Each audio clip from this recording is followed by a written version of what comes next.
Hello and welcome to the Out of Bounds Sports Podcast. What's up, Irvin?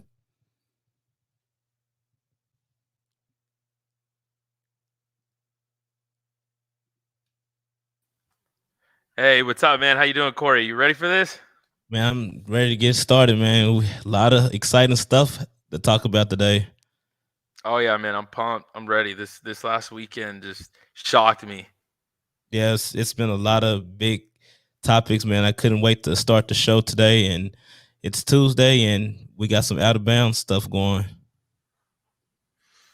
Oh yeah, now that we've got through the weekend, all the NFL stuff's done, some fun NBA stuff going on, and let's jump right in, man. I can't even delay it anymore. Let's go. First topic: who's to blame for the Rams' embarrassing loss? The last two losses, actually. So, I guess we start with the big free agent signing. They signed Odell Beckham. Right after they signed Odell Beckham, Robert Woods go down. So that automatically boost Odell up the depth chart. And the expectations for him is a little bit higher than they was initially when they first got him, because he was supposed to be a complimentary player, where it's supposed to not really expected to do a whole lot because of how late it is in the season. He's going to have to learn a new playbook. But once Robert Woods goes down, the expectation goes up, and they expect Odell to do a whole lot more than what he's capable of doing at this junction in the season.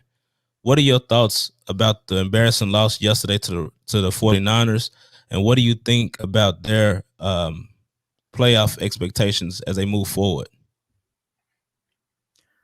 I think that at the end of the day, the OBJ trade is gonna get Matt Stafford's attention a little bit. I think even though he tried to play it off like I thought he did at the podium, I thought that he was going to be more cool, calm, and collected having OBJ there, like it was going to be like just another receiver.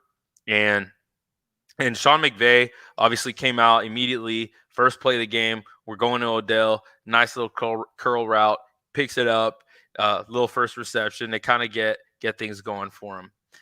Then disaster happens. Deep ball in that first drive to Odell. And now there's a lot of different factors, whether Stafford overthrew it or Odell gave up on the route. But at the end of the day, they just don't have that chemistry.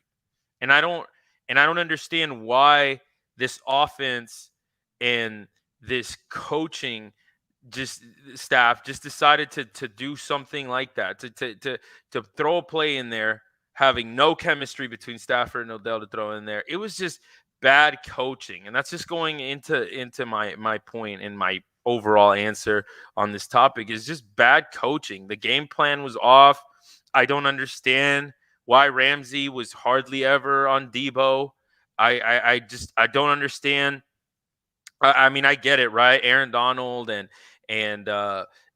Miller and Von Miller are out there, and they're supposed to be that line that's going to stop anything. But it's more of a pass rushing line, and there's a difference between being a pass rushing defense and a run stop defense. And so for me, just the way that the coaching was there on both sides of the ball, offense, defense, it just seems like it was very, very just badly game plan. And as usual, there's a reason why I guess Kyle Shanahan has McVay's number. Man, he just can't beat him. Can't beat him. I think he's 6-0. So, what do you think? I know that we spoke briefly, during the game, right before the game had started, and I had actually picked the Rams to win. I didn't think that this was going to be a game where, because the 49ers haven't been playing well, Jimmy G hasn't really had the breakout season that I thought he was going to have. Um, but just give the 49ers credit. They had an excellent game plan. They ran the football well, and the defense, it didn't look great. And I want to get into a little bit more of the Odell and Matthew Stafford play that you talked about. Now, when I looked at it, for some strange reason, the screen kind of got a little foggy a little bit. And I don't know if that was the actual game or the camera or what happened. But when he It was the dropped back, actual game. it was the They actual said game. it Okay. later. Yeah. Okay. So whenever he dropped back the pass and I looked at it. It was going to be all bad regardless because I seen those two safeties. I'm not sure why he didn't. They was right there, and I don't think even if Odell didn't stop the route, he couldn't make a successful play on the ball. It was either going to get picked off or batted down, and it looked like he was under duress a little bit. He threw the ball up, and it did look like he quit on the route. And this is something that they talked about when he was in Cleveland. Um, they got the bye week. They're gonna see, what they're gonna have to do when they looked at the film because this was all bad. This was a terrible debut, but I don't look at this as something that's to come. I mean, this team on paper is talented. I mean, Cooper Kupp is the top dog. And we just got to get Odell acclimated to the playbook and get reps in. I mean, you can't throw a guy out there after signing him on Wednesday or Thursday of last week and expect him to, produce, these great numbers. I mean, even with the practice that he had, even before that, the team, the Cleveland Browns had sat him out their practices. Then he went to California, Los Angeles, and he practiced two practices before this game, and it just wasn't. I mean, it looked like they was unprepared. Just like you said, they didn't look polished. The offense didn't look good. The defense didn't look good. I mean, and it resulted in a loss. I mean, it's plain and simple. You practice football to play games, and and it just didn't look like a good product on the field. Yeah, and I mean, everybody has to understand this is that not just because Tom Brady goes to a new team and first season, they win the Super Bowl, right? And I think that's a lot of the reason why we're looking at this team filled with stars and Stafford finally being in a team where he can go show what he has and show off his talent. Because, like you said, on paper, this team is full of stars. This team should be producing, but we all kind of forget that it's their first year, kind of really lock and loaded. And at the end of the day, unfortunately, the standard is Super Bowl or bust for the Rams because of that's kind of that Hollywood name they made for themselves because of all the stars that are on this team. But I think we all really need to remember how difficult it really is to really go off having a brand new offense, actually, because at the end of the day, Sean McVay threw some new plays in there that he couldn't run with Goff, and now he can run with Stafford. New offense, new system, a lot of new pieces, and I'm not sure. Maybe in these last 7 weeks we'll be able to see how they develop.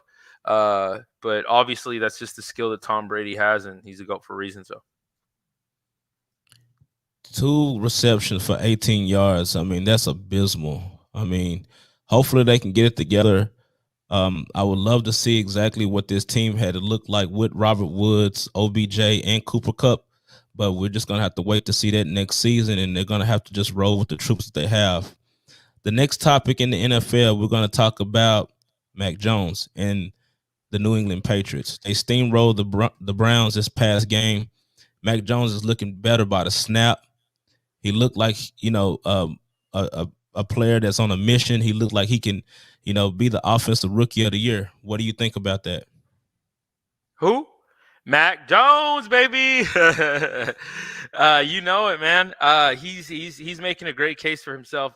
He's being offensive rookie of the year, and I think I was watching this earlier on Fox, and they gave him the title already. They said, "Come watch Mac Jones, offensive or rookie of the year. Come take on the Falcons." So, I mean, it's being said around the league. You just can't ignore what's going on with Mac Jones, and a lot of people try to discredit that because obviously he ended up in a great situation with Bill Belichick and the Patriots, and obviously he's known for developing these quarterbacks. So, but you have to give credit to Mac because he came in very, very smart, very, very poised. He's playing at a very, very high level. He gave the Patriots that playoff hope again. And again, like a lot of people take away from his stats because his stats don't look good on paper, right? It's like a couple games where he's got like 100 yards, 150 yards, 200 yards, things like that. Obviously, he's not that kind of sling the ball quarterback, but neither is the New England offense. It's based on we're going to run the ball first. and get physical, and everybody's going to play to their strengths. But to go in there in a veteran-filled locker room and team like the New England Patriots are right now, and to just basically win them over, which you can only imagine how hard that is to just become the QB rookie and try to take over the locker room, be the leader. And I think Mac Jones has just carried everything with the utmost elite level. And I think the league needs to start taking Mac Jones seriously. Over this season, he's completed almost 70% of his passes. I mean, that's pretty good for a rookie. That's just thrown in the fire. He's over 2,000 yards passing already. 13 touchdowns to 7 interceptions with a 94 passer rating. Now, the last teams that they've gotten wins over, the Dolphins. I mean, we expected them to beat them. They look good against them. They look good against the Texans. They look good against the Panthers. They're not really pushing the ball down the field like you said. But that last game with the Browns, I mean, that was just an onslaught. I mean, I didn't expect that to happen. I thought that was going to be a little bit more competitive. You remember last week when we talked about it, I said that this game was going to be a little bit close, but I did pick the Patriots to win. And Mac Jones is just, every snap he's looking and proving everybody wrong, because I envy myself, because I was, really reluctant to have him start over Cam Newton. I wanted Cam to start. I wanted him to learn under Cam. For selfish reasons, I wanted Cam to thrive this year because, a lot of people thought that Cam was washed. He wasn't good. And for a little bit, he was out of the league. And we'll talk a little bit about Cam later. But Mac Jones is the real deal. I mean, he got into an awesome situation coming from Alabama and Nick Saban to fall into Bill Belichick. I mean, that's just a perfect match. I mean, he even looks like he could potentially have a Brady-esque career, and I like this for them. I mean, at first I was looking at it. I mean, it's just, it's kind of weird because the Patriots were losing games and they didn't look good for a little bit. But now, I mean, they look like they done found their stride, and that's a nightmare for the rest of the league if Bill Belichick has found the formula with this quarterback. Yeah, definitely. If he keeps performing that way, and the Bengals keep performing how they've been performing the last 2 weeks, because I'd say that the only other person that's in line for that offensive Rookie of the Year award is going to be Waddle. Because Waddle's balling right now, man. He's having a hell of a season as a rookie. He's putting up over 100 yards receiving consistently week by week. I mean, you can't ignore Waddle either. And but the difference is I think Mac Jones just has a higher ceiling just based on the system he's in, how poised he is. He doesn't have very many turnovers this season at all, and he's a rookie. So I'm interested to see how it's going to play out, and I think the last couple games in the season will really show us who really deserves that award. My pick before the drop, because you mentioned the Bengals, Jamar Chase, he was looking really good, but for whatever reason, I mean, they haven't been playing well, and they're kind of sinking a little bit. And the New England Patriots are, thriving. They could potentially take over this division. Well, I said Waddle. I meant Jamar Chase. Wow. I'm glad you kind of picked that up. That's what I do. I appreciate you. Yeah. Wow. I don't know why I got them confused. Thank you. But I mean, I still believe that Mac Jones is performing a little bit better. Yeah, agreed. So we switch gears a little bit. We take it down to Tampa. Their embarrassing loss against the football team. Brady's struggling out the bye. Contrast from last year when they didn't lose a game after the bye. They've had some key injuries to AB, Gronk. The defense is not playing particularly well. What do you think about Brady? And do you think this is a sign that he may be declining? Or do you think that this just is an aberration? This is something they'll bounce back and figure it out and make a strong push towards the postseason? So I'm not going to go to the declining part yet because he's just going to make me eat my words. And I just don't even want to do it. I just don't even want to go there with Brady. I've learned over a lot of Brady hating years that you just can't bet against the guy. Like, can't go. So I'm not going to go there. I will say that at the end of the day, obviously, we're always going to classify him as the GOAT. But I think what's going on right now is there's the talent for that super team just isn't 100%. You're missing AB. You're not going to get AB back. The rumors is they're not going to get AB back till closer to the end of the season, and then you got to hope that he can kind of find his way back into the offense, and hope that he's not a little rusty, because it's not like once you're in the playoffs, it's not like you have a do-over. It's not like you're just gonna go in there and get another shot. So he's gonna have to come back and show out. And I mean, he hasn't played basically almost the entire season. So what I don't expect him to come back and just all of a sudden, be AB in the playoffs. And with Gronk, obviously closer to the end of his career, he's just rattled with injuries, and it just seems to continue. And I think there's more what's it called? There's more commercials of Gronk out there right now than he has playtime. Like, he's got plenty of commercials out for sure, but he's just not making an impact out on the field. Now, this defense that we're so accustomed to seeing Brady, always tag teaming with. He always has a great defense, always seems to have a great defense. And this defense at the moment is just not doing anything. It's not stopping the run consistently. It's not the defense from last year, even though everybody was really hyped about them bringing back all the pieces, all the players. It's just not there. They have two of their best corners, if arguably three, because I guess you count Richard Sherman in there because of his experience in the game, and he's kind of plays more with his head now than he really does physically.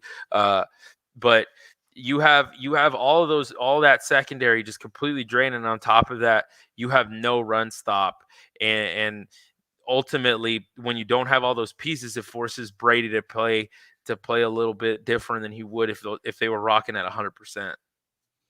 Yeah, in a lot of that I agree with. I mean, Brady, if he won Super Bowls with top tier defenses, I mean, he hasn't really had, barring the Randy Moss year, he didn't really have any like playmakers, like elite level players. They was able to basically win championships based off of having a strong defense and Brady not turning over the football, and also those game winning drives. He's had 6 game winning drives, and 6 straight Super Bowls before taking his talents to Tampa.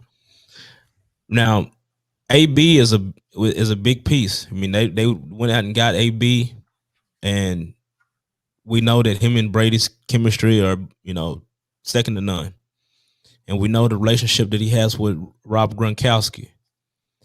Now, without them, Brady is just throwing the guys. I mean, guys off the practice squad, young guys, rookies, and things like that, and they don't look good. I mean, I thought I looked at the schedule, and I think we talked about this last week. You can't pencil anybody in this year. I mean, this year is like the craziest year ever. Like, you look at the schedule, you like, oh, they're gonna beat them, or they're gonna beat them, and then you come back, what, they lost? Oh, I can't believe they lost. Like, that's crazy. Like, it's head scratching. And just like how I was talking about, with the Broncos beating the Cowboys, and I was like, man, how in the world did the Broncos beat the Cowboys and then drop the game after that to the Eagles? I mean, and we annihilated the Eagles. I mean, it's just any given Sunday, any team can get it. And I think that us as fans, us as people that just watching the game, we tend to, start, looking at the media, looking at, some of these narratives and things like that. And we should just watch it and let it play out.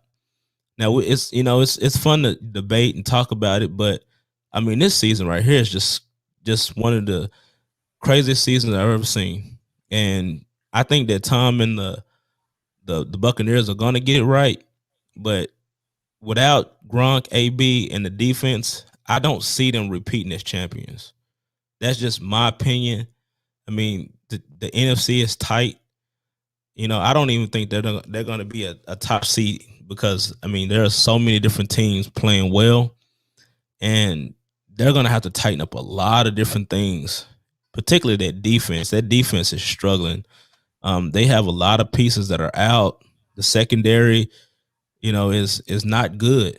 I mean, they still haven't got Murphy Bunton back. That right there is gonna come back to haunt them if they don't hear. Carlton Davis, yeah. Yeah, yeah, absolutely. Haven't really heard much about Richard Sherman. I mean, it's gonna be interesting to see where the chips fall when it comes to the Tampa Bay Buccaneers.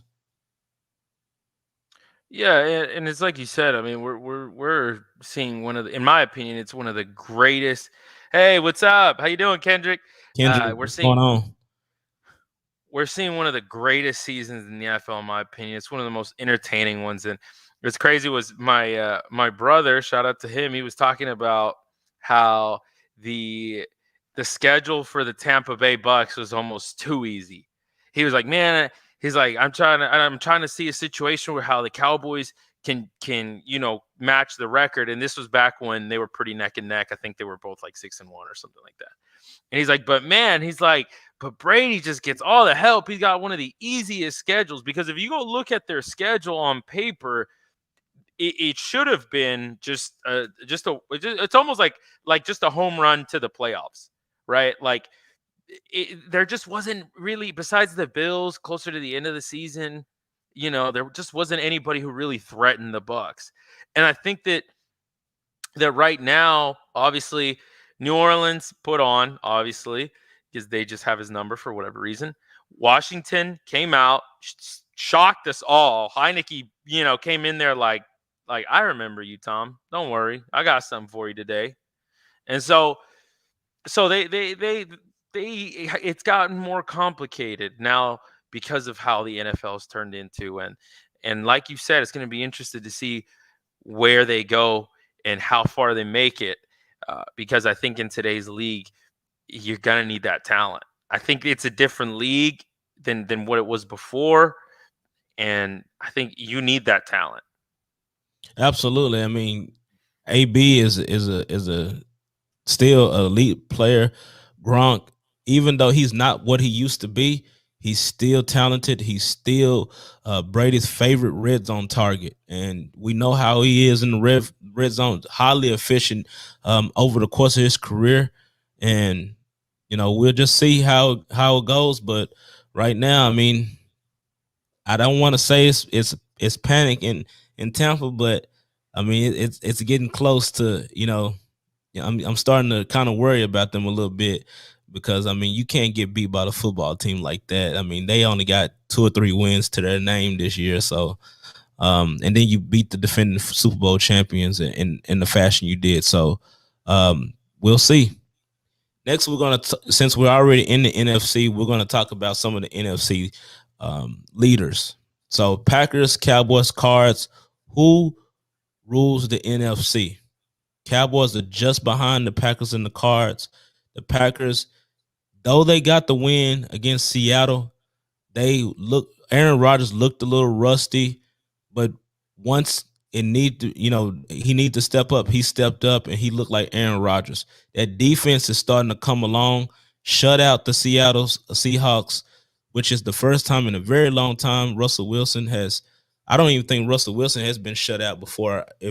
Correct me if I'm wrong, since he's been with the Seahawks. I haven't never seen it.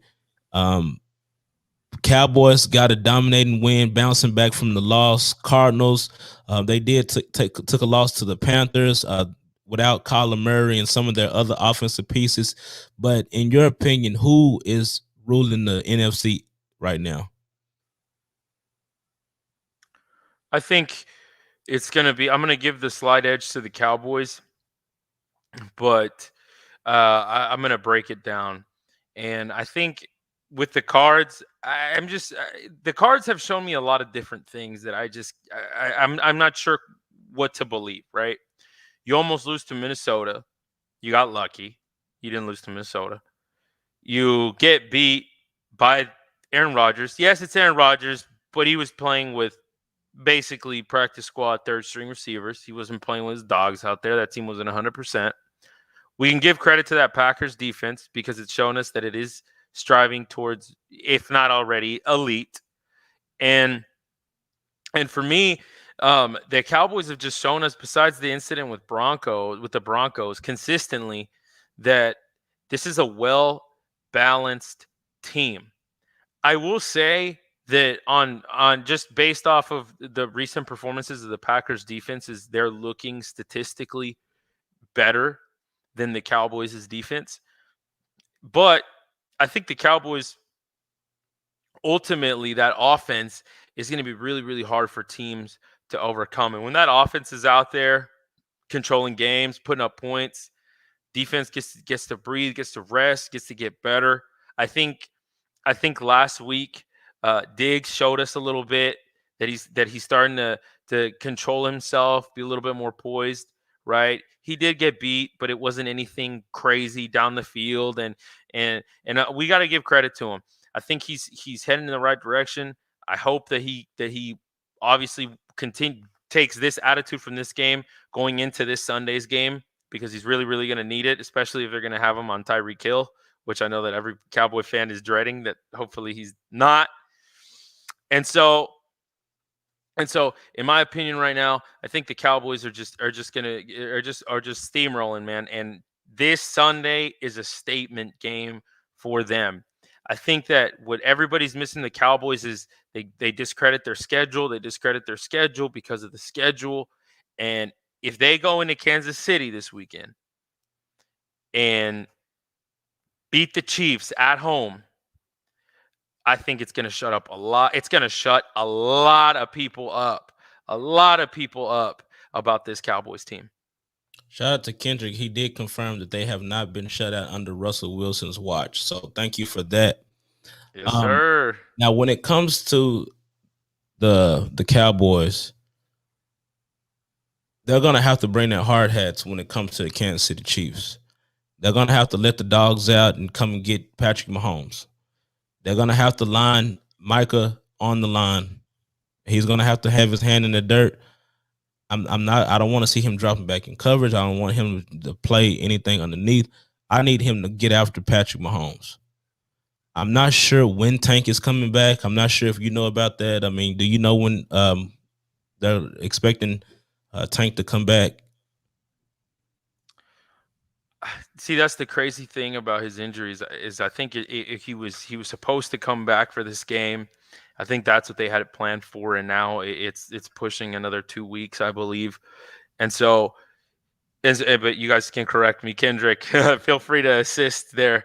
But yeah, I think that the game plan going into this game for the Cowboys is really use that run game to your advantage. This Kansas City defense is not all that fantastic. They have made some improvements over the last couple weeks, but I think the key for the Cowboys' success this week is to not get into an absolute shootout with the Kansas City Chiefs.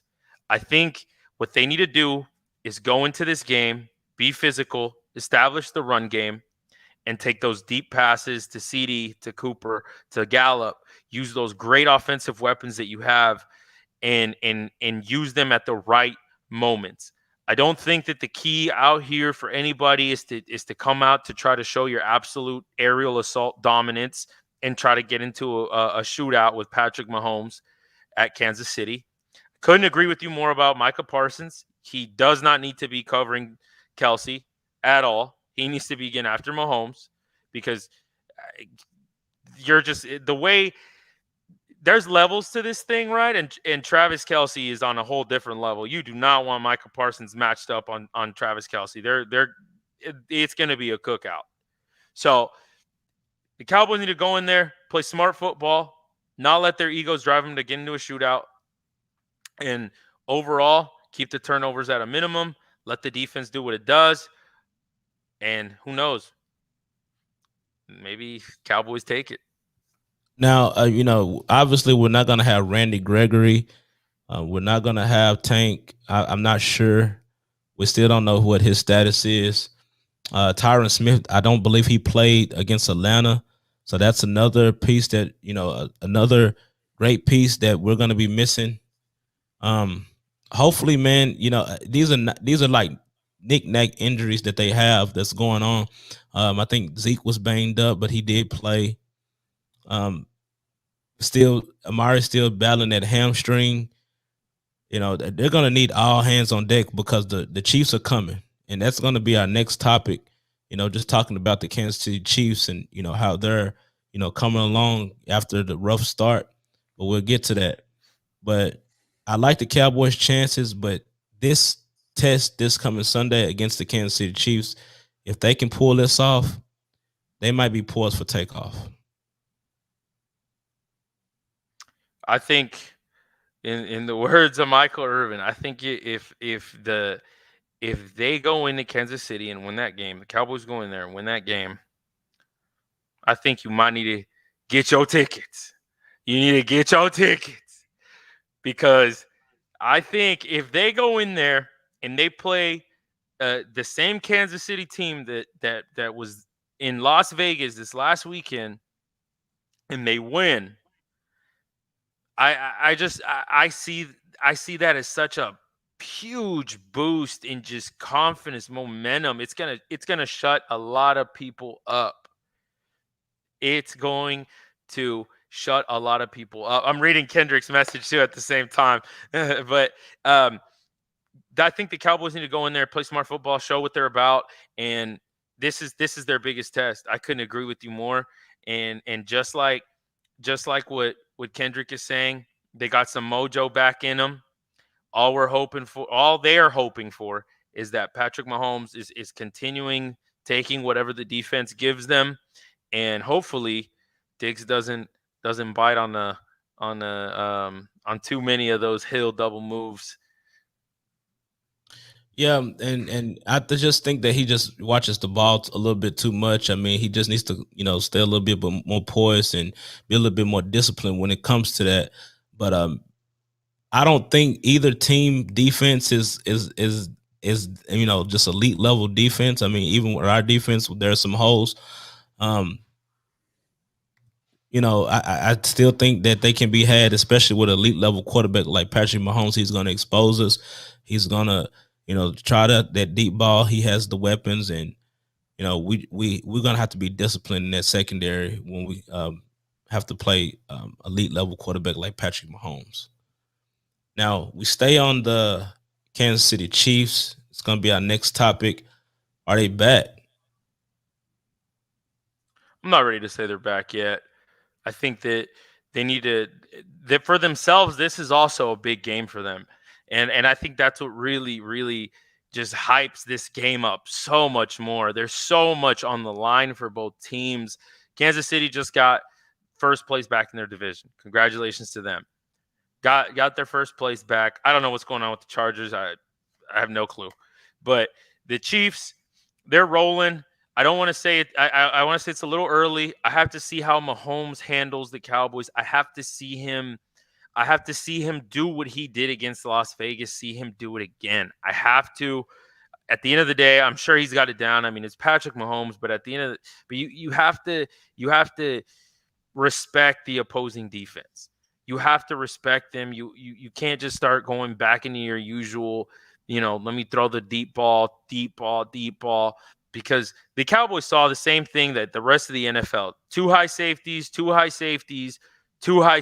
being ran through most. I think they showed a stat saying that most teams run over 50% of the plays as two high safeties against the Chiefs, because that was what the Bucs did, and that was basically the blueprint.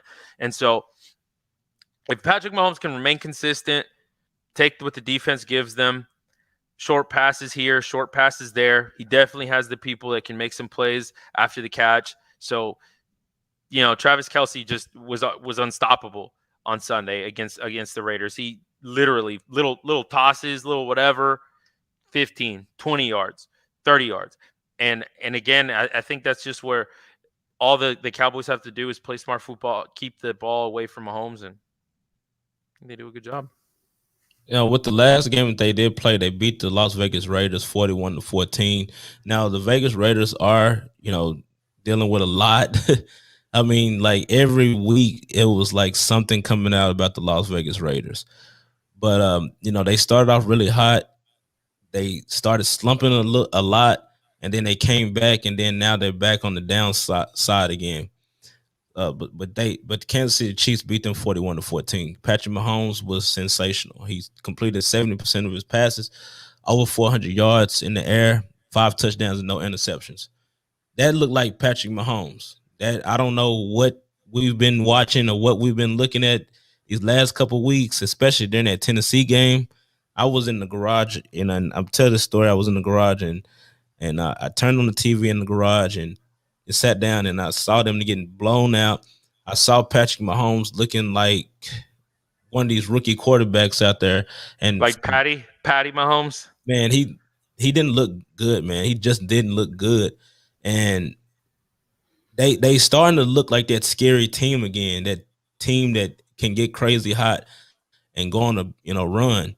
Darrell Williams is a spot for them. I do believe that they're gonna get Clyde Edwards-Helaire back for this game, for this Cowboy game. But I mean, they don't run the football like that, so I mean, whatever. But you seen Patrick Mahomes being a little bit more careful with the football, not really pushing the ball down the field. He was taking the under routes. He was taking the little small balls. But I feel like then with the Cowboy game, I think that he will try to air it out. I think he's going to test that secondary. I think it comes down. I think he might. However, I think that there's that danger of your secondary. This last game, they all got picks. Three of them got picks. So there's a lot to be said. If he continues just like he showed us in the Las Vegas game, he's being very, very careful when he throws the deep ball right now. His deep ball isn't quite there.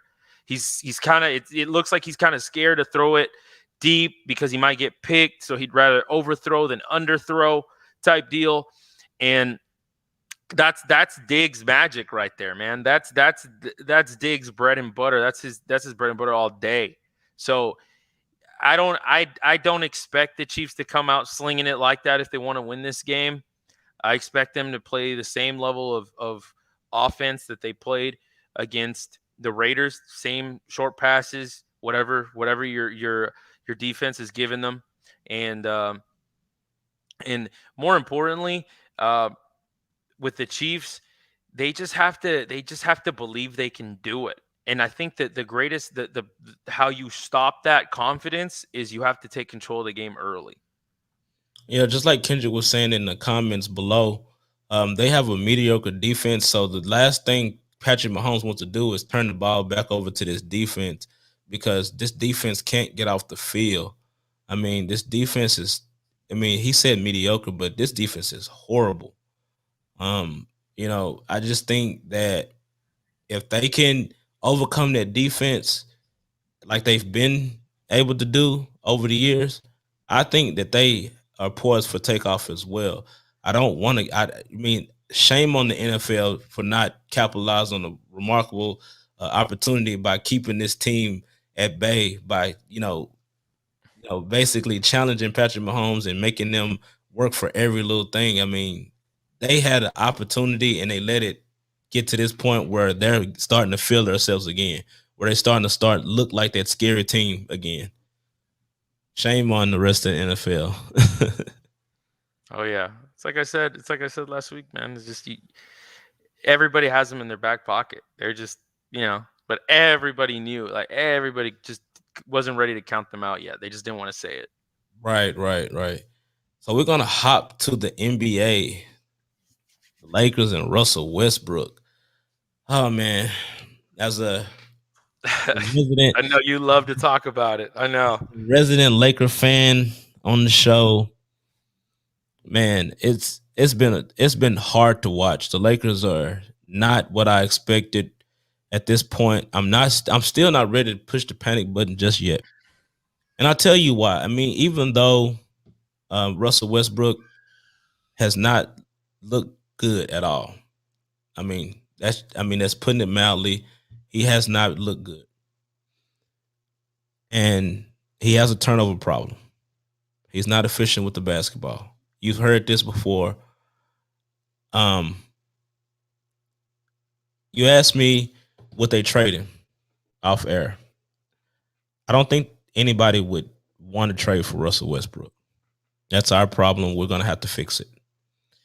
Now we could have had Buddy Hill. We can talk about that. We could have kept Alex Caruso, but I mean, there's nothing for us to do at this point. We're gonna have to roll what we got. Now, LeBron is gonna come back at some point, maybe a couple weeks. Friday. Okay. I heard that today. Friday. So he's gonna play Friday. He's gonna have to take over as far as like the decision maker and handling the basketball. Russell Westbrook cannot be the primary decision maker. He just can't. And if it were me, and I know it'll be tough sell for Russell Westbrook, I'm only playing him probably like 18, 20 minutes a game. I wouldn't start him. THT has really been stepping up. I see why they didn't want to trade him. I see why they want to hold him close. He's going to be a superstar. He's good. And he's probably going to remain in the starting lineup. I mean, this kid can do it all. He's long, he's athletic, and I like his game. Super young, 20. Yeah. And then Austin Reeves is starting to look like Caruso 2.0. He's not Alex Caruso, obviously, but I think that he is one of their best defenders, and this is a team in need of defense. And I'm hoping that LeBron can come back and kind of right the ship a little bit. But if anybody can fix this, I think LeBron can. But as far as Russell Westbrook, just have to cut down on the turnovers. I do like his energy. He has great energy. I don't want to change that. That's who he is. That's what makes him unique. But I feel like he just gets too excited. He's in the moment and turns the ball over. And then he's a high volume shooter, but he can't shoot. And it makes no sense. But he's a first ballot Hall of Famer for sure. And you try like, I mean, you just said all this stuff. He turns the ball over. He can't shoot, but he's going to the Hall of Fame. Obviously, I mean, he's done great, remarkable things in the NBA. He's a great player, triple-double, you know. But I mean, it's hard to watch, but it's still early. I mean, they'll figure it out. Now, as far as like the coach Frank Vogel, he's going to have to do a little bit better job when it comes to his rotations in late game situations. It's just going to have to be a little bit more better than that. Or that's like his only responsibility right now, because LeBron kind of be running the show a little bit behind the scenes, Coach James in the back, Yeah, I mean, he's a figurehead. I mean, he's not really. This team, is full of vets, proven players. So his job shouldn't be that hard. But I'll let you take it away on that. But I just feel like they have a Russell Westbrook problem, but I feel like they have a defensive problem. They have a coaching issue, and you just have to figure out where pieces need to be at key moments of the game. How to keep leads, how to maintain leads, and to the end of the ball game. I agree with a lot of what you just said. I think that this Lakers season is going to come down to LeBron James's health. That's my conclusion on what I'm witnessing. I was watching the game last night too. After the 49ers and the Rams, I was watching the Bulls game, and man, it was tough to watch. And immediately I turned it on within like a minute or two of me turning on the game. I think it was like in the third quarter.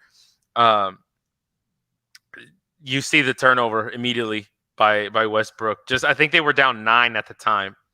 And then he throws, they were starting to kind of get momentum, and then turnover time.